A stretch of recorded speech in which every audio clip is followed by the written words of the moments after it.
ये है दिल्ली दर्पण। द डमी स्कूल कार्टेल, पढ़ाई या बचपन का सौदा।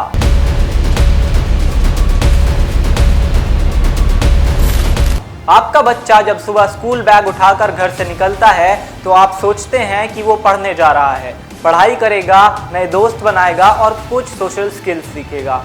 लेकिन क्या हो अगर असलियत में वो एक प्राइवेट बिजनेस मॉडल का कस्टमर बनने जा रहा हो? और सबसे बड़ी बात, क्या हो अगर ये सब हो रहा हो आपकी आंखों के सामने, आपके ही पैसों से, और सिस्टम इसको देखकर भी अनजान बना बैठा हो?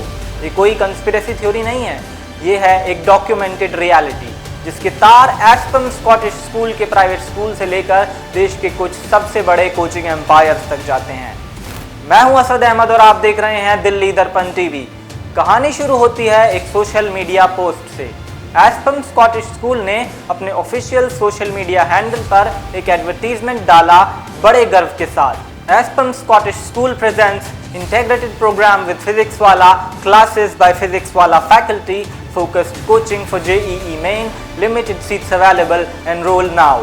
जरा रुक कर सोचिए, एक स्कूल जिसे CBSE ने एफिलिएशन इसलिए दी है ताकि वो फॉर्मल एजुकेशन दे सके, वही स्कूल अपने कैंपस के अंदर स्कूल के घंटों में प्राइवेट कोचिंग चला रहा हो, और वो भी उन्हीं बच्चों के लिए जो पहले से उस स्कूल में एनरोल्ड हैं।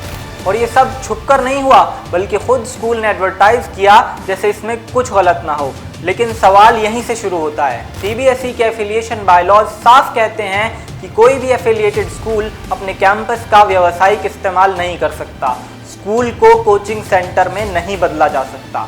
तो फिर ये हो कैसे रहा है? और ये सिर्फ एक स्कूल या एक कोचिंग की कहानी नहीं लगती। इलाहाबाद हाई कोर्ट में भारतीय शिक्षा व्यवस्था की एक शुभचिंतक महिला ने एक पब्लिक इंटरेस्ट लिटिगेशन यानी PIL दाखिल करते हुए अपनी पिटीशन में एस्पन स्कॉटिश स्कूल और फिजिक्स वाला के खिलाफ संगीन सवाल उठाए हैं। पूरा विवाद एक स्कूल इंटीग्रेटेड प्रोग्राम को लेकर है, जहां स्कूल के रेगुलर आवर्स के अंदर ही कोचिंग इंस्टीट्यूट्स कम्पिटिटिव एग्जाम्स की तैयारी करवाते हैं। JEE मेन जैसे एग्जाम्स के लिए फोकस्ड बैचेस चलाए जाते हैं। पहली नज़र में पेरेंट्स को लग सकता है कि बच्चे का टाइम बचेगा, कोचिंग और स्कूल दोनों एक ही जगह हो जाएंगे, लेकिन कानून और एजुकेशन एक्सपर्ट्स कुछ और ही कहानी बताते हैं। Right to education act section 29 के तहत स्कूल एजुकेशन का मकसद सिर्फ एग्जाम क्रैक करवाना नहीं, बल्कि बच्चे का संपूर्ण विकास यानी होलिस्टिक डेवलपमेंट होना चाहिए, यानी personality development, emotional growth, social exposure, sports, creativity इत्यादि। लेकिन अगर स्कूल के घंटे सिर्फ रैंक और स्कोर की फैक्ट्री बन जाएं, तो स्कूल और कोचिंग में क्या फ़र्क रह जाएगा? और ये बहस सिर्फ कानून तक सीमित नहीं है। इस मॉडल की एक बहुत बड़ी मानसिक कीमत भी है जो देश के बच्चों को चुकानी पड़ती है, जो शायद हम और आप देख नहीं पा रहे हैं। ज़रा सोचिए, एक ही क्लास में कुछ बच्चे हैं जो प्रीमियम इंटीग्रेटेड बैच में हैं, उन्हें अलग फैकल्टी पढ़ा रही है, कम्पिटिटिव एग्जाम मटेरियल मिल रहा है, एडवांस तैयारी चल रही है, और बाकी बच्चे वो नॉर्मल सिलेबस पढ़ रहे हैं। एक ही स्कूल, एक ही यूनिफॉर्म, एक ही एज ग्रुप, लेकिन सिस्टम ने बच्चों को दो श्रेणियों में बांट दिया है। एजुकेशन एक्सपर्ट्स और चाइल्ड साइकोलॉजिस्ट का कहना है कि ऐसा माहौल बच्चों में साइलेंटली सुपीरियॉरिटी और इन्फीरियॉरिटी कॉम्प्लेक्स पैदा कर सकता है।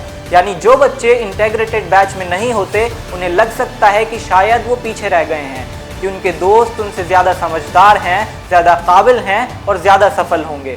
और यही सारा प्रेशर उस उम्र में जब बच्चे का दिमाग अभी विकसित ही हो रहा होता है। National commission for protection of child rights और जुवेनाइल जस्टिस फ्रेमवर्क हमेशा चाइल्ड मेंटल वेलबींग की बात करते हैं, लेकिन सवाल ये है कि अगर स्कूल का एनवायरनमेंट ही प्रेशर कुकर बन जाए तो जिम्मेदार कौन होगा?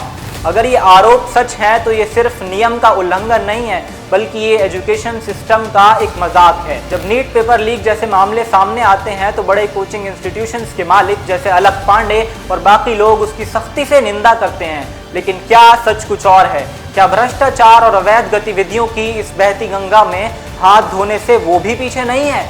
और सबसे दिलचस्प बात, इस केस में जो सबूत हाईलाइट किया गया है वो किसी हिडन स्टिंग ऑपरेशन से नहीं आया, बल्कि खुद इंस्टीट्यूशंस के डिजिटल फुटप्रिंट से आया है, जिसको उन्होंने बड़े गर्व के साथ पोस्ट किया था। Social media post, promotional material, public advertisements, digital paper trail इत्यादि। हमने फिजिक्स वाला एलन करियर इंस्टीट्यूट और आकाश और एस्टम स्कॉटिश स्कूल जैसे इंस्टीट्यूशन से सच जानने की कोशिश की, लेकिन फिलहाल हमारे पास कोई ऑफिशियल रिस्पॉन्स नहीं आया है। लेकिन असली सवाल अभी भी यही है, क्या ये मॉडल वाकई बच्चों की मदद के लिए है या फिर पेरेंट्स के डर और कंपेटिटिव एंग्जाइटी को व्यावसायिक बनाने का एक जटिल तरीका? क्योंकि जब मार्केटिंग लाइंस में लिमिटेड सीट्स अवेलेबल जैसे प्रैक्टिकल टैक्टिक्स दिखने लगते हैं, जब स्कूल और कोचिंग के बीच रेवेन्यू शेयरिंग जैसे संगीन आरोप उठने लगते हैं, तब चर्चा शिक्षा से निकलकर कंज्यूमर प्रोटेक्शन तक पहुंच जाती है। सुप्रीम कोर्ट ऑफ इंडिया कई बार कह चुका है कि एजुकेशन एक नोबल मिशन है, सिर्फ बिजनेस नहीं। लेकिन आज लगता है कि स्कूल और कोचिंग के बीच की ये सीमा धीरे धीरे धुंधली होती जा रही है। और अगर स्कूल खुद मार्केट प्लेस बन जाए तो फिर भरोसा किस पर किया जाएगा? वो भरोसा जो एक माँ बाप सिस्टम पर रखते हैं जब वो अपने बच्चे को सुबह स्कूल भेजते हैं।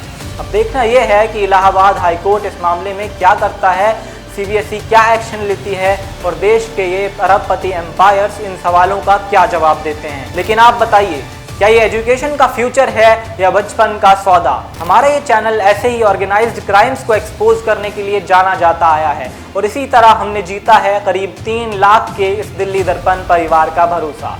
हम आपके लिए लेकर आने वाले हैं एक साप्ताहिक शो एजुकेशन दर्पण, जिसमें हम छानबीन करेंगे, इन्वेस्टिगेट करेंगे शिक्षा व्यवस्था में ऑर्गेनाइज्ड तरीके से चल रही अवैध गतिविधियों को और प्रयास करेंगे आने वाली जनरेशन के लिए एक बेहतर शिक्षा व्यवस्था बनाने का। अगर आप भी हमारी इस मुहिम में हमें सपोर्ट करना चाहते हैं तो आज ही सब्सक्राइब कीजिए हमारा चैनल और जुड़े रहिए दिल्ली दर्पण टीवी के साथ। और ये मामला जो हमने आपके सामने रखा है, इस बारे में आपकी क्या राय है, हमें कमेंट्स में ज़रूर बताएं। धन्यवाद। लेटेस्ट खबरों के लिए सब्सक्राइब करें हमारा YouTube चैनल या फिर लॉग इन करें www.delhidarpantv.com। खबरों की कवरेज और विज्ञापनों के लिए संपर्क करें।